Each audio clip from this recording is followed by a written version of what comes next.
let me ask you a question.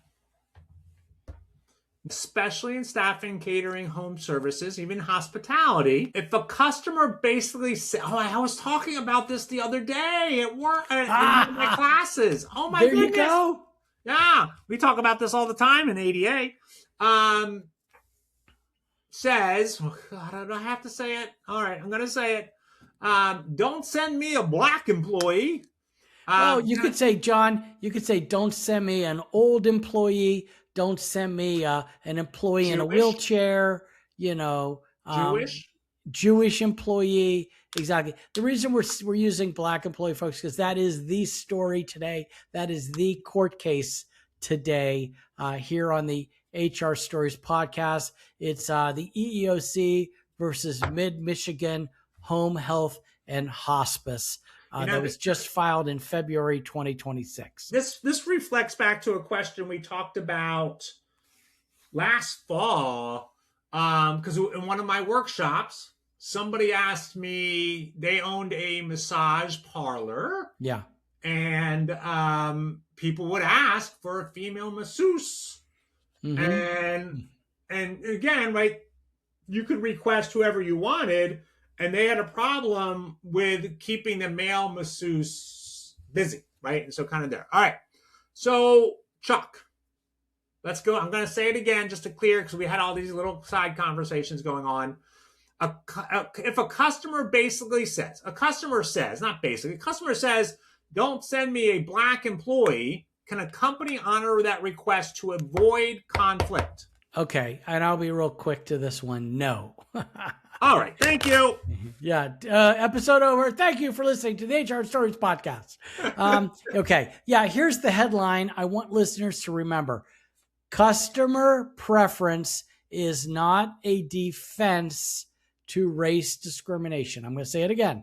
Customer preference is not a defense to race discrimination. And I've got a real EEOC lawsuit that reads like a playbook of pretty much what not to do. And so in Michigan, there's a group called the Mid-Michigan Home Health and Hospice. The EEOC sued them. The employee is a black certified nursing assistant. Now, they don't say whether it's African American, Haitian American, Jamaican American. So I am going with what the lawsuit says, folks. The employee is a black certified nursing assistant who provides in-home bathing assistant to patients. And she's hired part-time.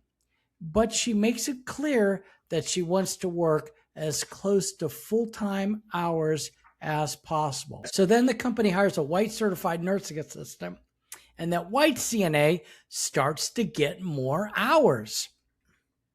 When the black CNA asks the HR director why, she's allegedly told that patients in the area that she's servicing are from the old times, and they don't care for black people. Folks, that was in quotes in the lawsuit, okay? And the numbers are wild. During the numbers really are. During the roughly 2 months that she worked there, she was assigned to the nearby area 5 times, while these 3 white CNAs were assigned to that same area of town 135 times. So about 42, 41 on average. So 5 to 43, depending on which. Yeah, wow. That's amazing. That's crazy. So the reason we say allegedly is because this has not been proven out yet, okay? But instead, she was allegedly sent to visits 90 miles away. Like, hey, you got to go out of town. You got to use your own vehicle. And she said she wasn't paid mileage or gas. She complained repeatedly about race discrimination. And according to the EEOC, less than 2 days after she questioned why she'd been removed from several assignments, she was fired via text for lack of work. I mean, this is the playbook for what not to do. And the EEOC, when they look at this, they say, you know what? Race discrimination, then retaliation. Yeah, right. And so, I mean, the aha moment, right, is even if Aha. customers really are racist, the company can't work around it by quietly sending white employees, because then the company is basically doing the discrimination for the customer.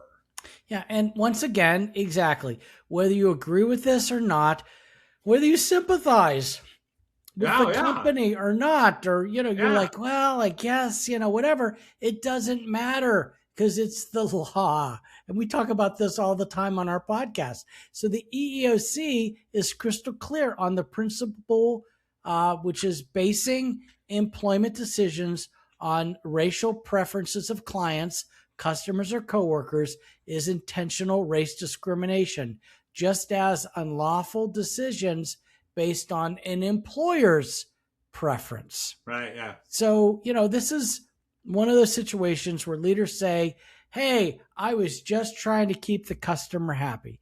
Yeah. And that's exactly how companies end up in EEOC lawsuits.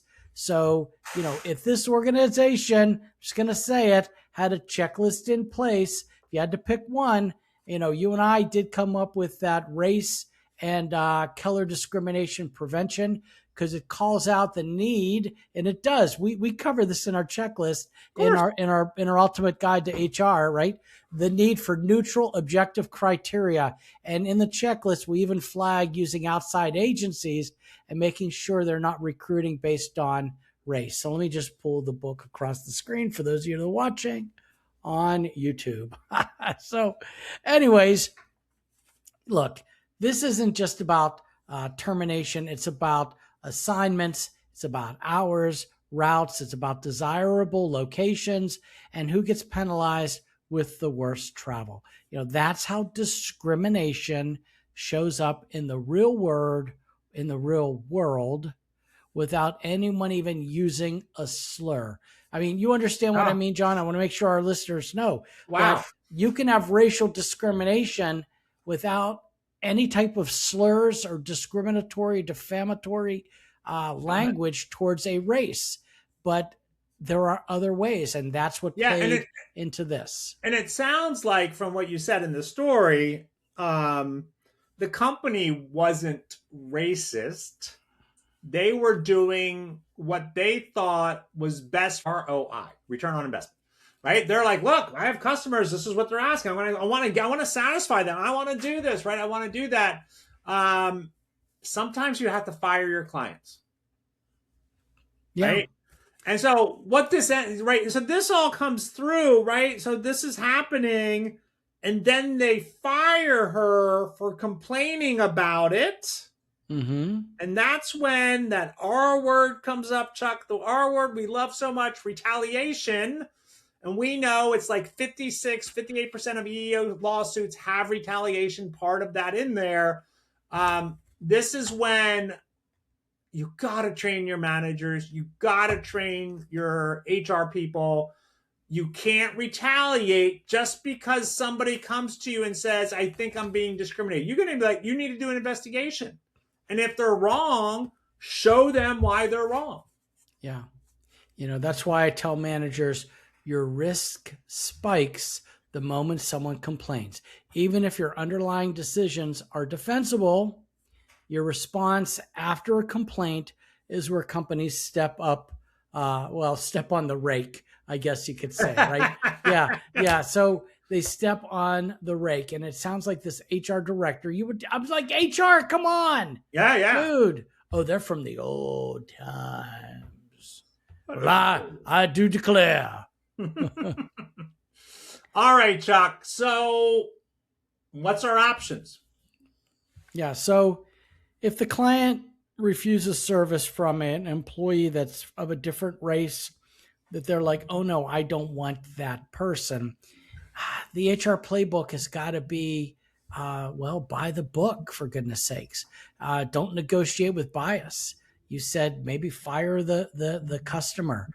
But you can't accommodate racism by reshuffling assignments. You have to use a standard script. Sir, ma'am, company policy is we do not make assignments based on race. If that doesn't work for you, we can discuss rescheduling or discontinuing service. Protect the employee. Protect the employee without punishing them. Don't repeatedly send them into a hostile situation. Don't take away their hours to appease a customer. See, that's the rock in the hard place, because if they had done that, and let's say out of 140 calls, they split them up, between those four CNAs, and this person did go to people from the old times, I do declare, General Beauregard, for goodness sakes, that would have really put them in a real tough bind. So you got to document the customer's behavior, the company's response, to show the customer refused to participate in discrimination. They did not participate. Right. And train schedulers and frontline managers, because HR doesn't usually create the problem. And dispatch and operations people do. They are just trying to keep the client happy. I get that, right? So that right. I mean, again, we talked about this 100 times, maybe not 100, but we talked about this a lot. You can't outsource discrimination to customer preference. Yeah, so that's it. If you're in the staffing, hospitality, home services, any industry where customers think they can pick the type of employee. I once saw a thing from Texas too, where a catering company was told only send young, good-looking women to our event. Yeah.